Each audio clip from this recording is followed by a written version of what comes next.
Hey, c'est Niska34 et aujourd'hui je vous présente mon nouveau bébé. Alors, je l'ai reçu là, il y a 2 heures. Je l'ai récupéré dans ma boîte aux lettres. Et j'ai constaté que la couverture ne rendait pas comme en version numérique. Voilà, en version numérique, elle est beaucoup plus claire là. Et là, on a presque du noir, c'est un bordeaux noir. Donc j'ai un peu les boules. Anna a grave les boules aussi, puisque Anna fait les couvertures, tu vois. Donc on a un peu la haine. Mais en vrai, je suis quand même contente de l'avoir entre mes mains parce que cette trilogie, je l'aime tellement, si vous saviez.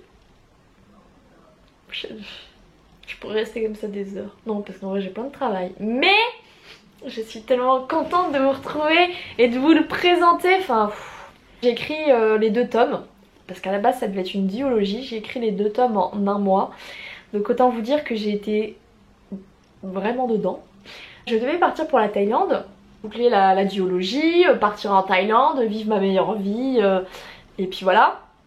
Je suis arrivée, on va dire, à l'écriture du 2e et là je me suis dit non, on va pas faire que 2 tomes, on va en faire 3 parce que j'ai trop de choses à dire. J'en ai parlé à Anna, elle fait bah écoute, s'il faut un tome 3, on va sur un tome 3, écoute hein, tant pis.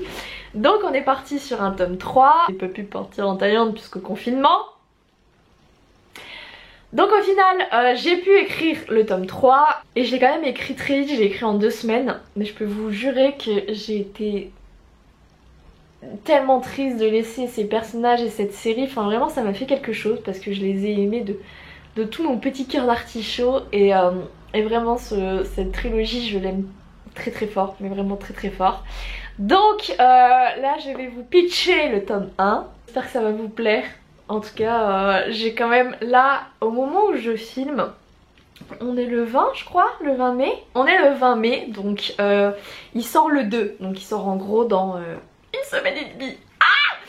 Donc à une semaine et demie de la sortie, je suis déjà à 25 précommandes, donc je suis super fière, tu vois. Et du coup, je me dis que ça quand même déjà, ça vous a plu pas mal. Dans Playing Boss, on va suivre Dakota. Dakota est une jeune femme de 28 ans qui travaille énormément, elle travaille dans une start-up tournée vers la culture. Elle a son patron, elle a 2 autres collègues. Elle a sa petite life, tu vois, elle fait sa petite vie. Mais son kiff à elle, c'est de coucher avec des hommes riches. Mais genre vraiment très riches.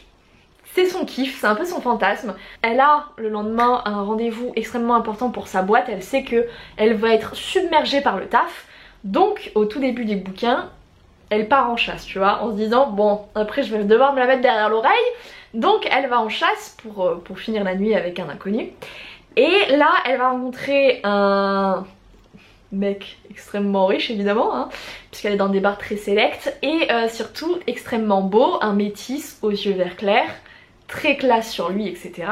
Ils vont un petit peu papoter, ils vont passer la nuit ensemble. Et truc qu'elle ne fait jamais, en fait elle s'endort chez lui. Donc elle se réveille le lendemain matin et clairement elle est un peu à la bourre parce qu'elle a son rendez-vous hyper important pour sa boîte. Donc elle lui laisse son numéro de téléphone, elle se rhabille vite fait et elle file pour retourner chez elle, se préparer et aller à ce rendez-vous. Elle arrive du coup devant ce rendez-vous très important, si vous voulez, l'entreprise pour laquelle elle travaille qui s'appelle SF. SF, un petit clin d'œil pour le mot science-fiction et pour San Francisco puisque l'action se passe à San Francisco. Donc son entreprise qui s'appelle SF va peut-être potentiellement être incubée dans une plus grosse société. L'incubation en fait si vous voulez c'est quand vous êtes une petite entreprise, vous êtes une entreprise prometteuse et que vous êtes un peu chaperonné par soit un organisme, soit par une autre société pour bénéficier de conseils, généralement aussi de rentrées d'argent, etc. Et pour réussir à évoluer et à prospérer solo, en gros. Donc ils ont rendez-vous dans un fonds d'investissement qui s'appelle Wright Entreprise. Et donc ils y vont tranquillement, donc elle y va avec son patron. Elle arrive en haut de cette gigantesque tour, puisqu'en gros c'est le dernier rendez-vous qu'ils ont avant de savoir s'ils sont pris ou pas. Donc notre petite Dakota arrive, elle doit rencontrer le boss de ces entreprises. Elle arrive et là, ah, c'est le mec avec qui elle a couché la veille. Et ouais, le truc qu'elle savait pas, tu vois, parce que quand elle l'a rencontré le soir, pour elle c'était juste un inconnu, il baisait bien, c'était génial quoi, c'est tout. Et en fait il se révèle que c'est son patron. qu'elle n'avait pas du tout prévu. Donc du coup elle est un peu interloquée, un peu gênée, mais bon, elle cache sa vie parce que bah, évidemment son véritable patron à côté, lui, ne sait rien de tout ça. Ils font le rendez-vous, etc. Et finalement, le big boss en face, qui s'appelle Camden, leur dit que l'entreprise est bien pris dans ce fonds d'investissement, qu'ils vont pouvoir incuber leur société. Dakota repart avec son patron, donc ils sont super contents. Ils sont dans l'ascenseur, ils font un peu la fête, ils dansent. L'ascenseur s'arrête à un étage. Et là, ils rencontrent plusieurs autres employés de cette tour.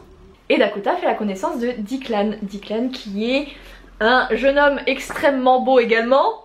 Parce qu'évidemment, il y a que dans les bouquins qui sont tous beaux, hein. Toi, dans la vraie vie, tu te tapes les moches. Mais bon, c'est un autre débat. Et donc, elle fait la connaissance de Declan qui a l'air absolument adorable. Et Dakota va se mettre en fait tout simplement à flirter un petit peu avec les deux. Et tout le bouquin est de savoir avec qui elle doit finir. Donc ça, il faudra le lire pour savoir, tout simplement. Hein. Ça c'est vraiment le pitch, je pense que je vous ai résumé. Et peut-être les 3 premiers chapitres là. Hein. Là c'est vraiment la base de la base hein, sur le résumé. J'ai tellement hâte d'avoir vos retours sur la fin. Parce que si vous avez déjà lu Honora, je suis incapable de finir une histoire qui a plusieurs tomes sur une fin cool et gentille. Non, moi j'aime bien finir genre sur un cliffhanger. Genre le truc, tu termines ton bouquin et t'es là genre bah non en fait tu fais pas ça. Donc normalement si vous finissez cet tome, vous allez probablement me détester. Et vous aurez envie de lire la suite. Donc je vous rassure, j'ai déjà mis la précommande du tome 2. Comme ça, vous pouvez déjà précommander le tome 2 exprès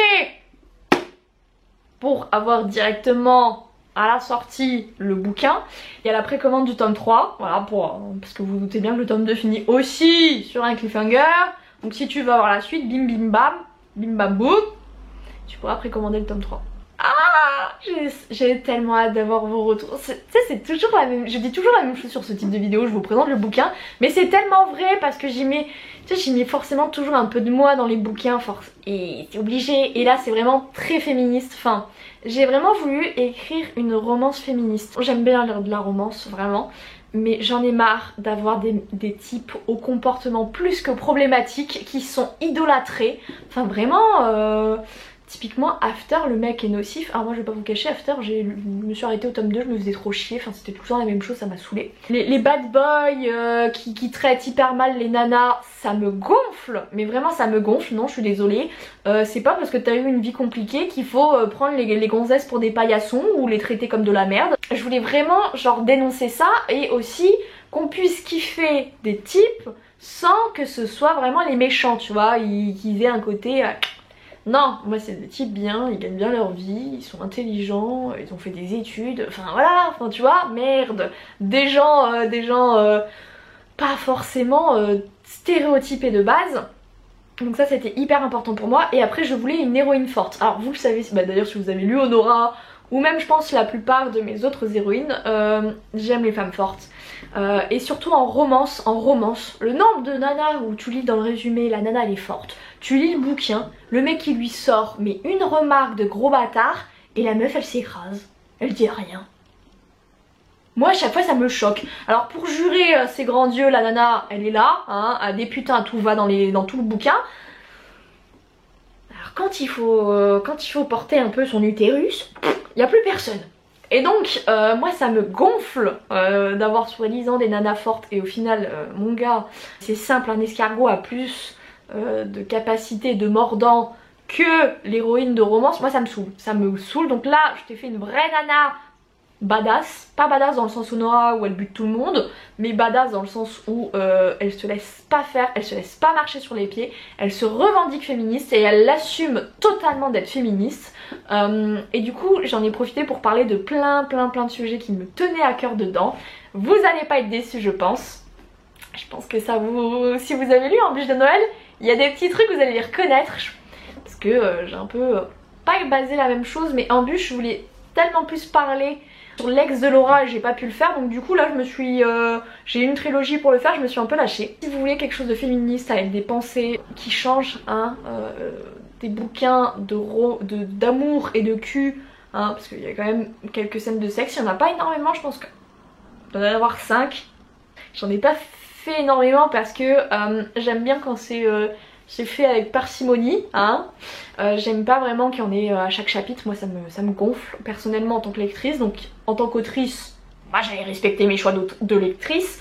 Donc du coup il y en a que quelques-unes dans tout le bouquin, mais évidemment comme c'est de l'érotisme, je ne vous le conseille pas si vous êtes jeune. Vous vous sentez mature pour le lire, bon bah je suis pas votre daronne, hein, vous faites ce que vous voulez. Je suis quand même obligée de prévenir les jeunes personnes qui pourraient découvrir cette vidéo que à la base ce n'est pas fait pour vous. Clairement si vous êtes adulte ou vous êtes un peu plus mature dans votre tête, je pense que ça pourra totalement vous convenir et que vous pourrez passer un agréable moment avec Dakota.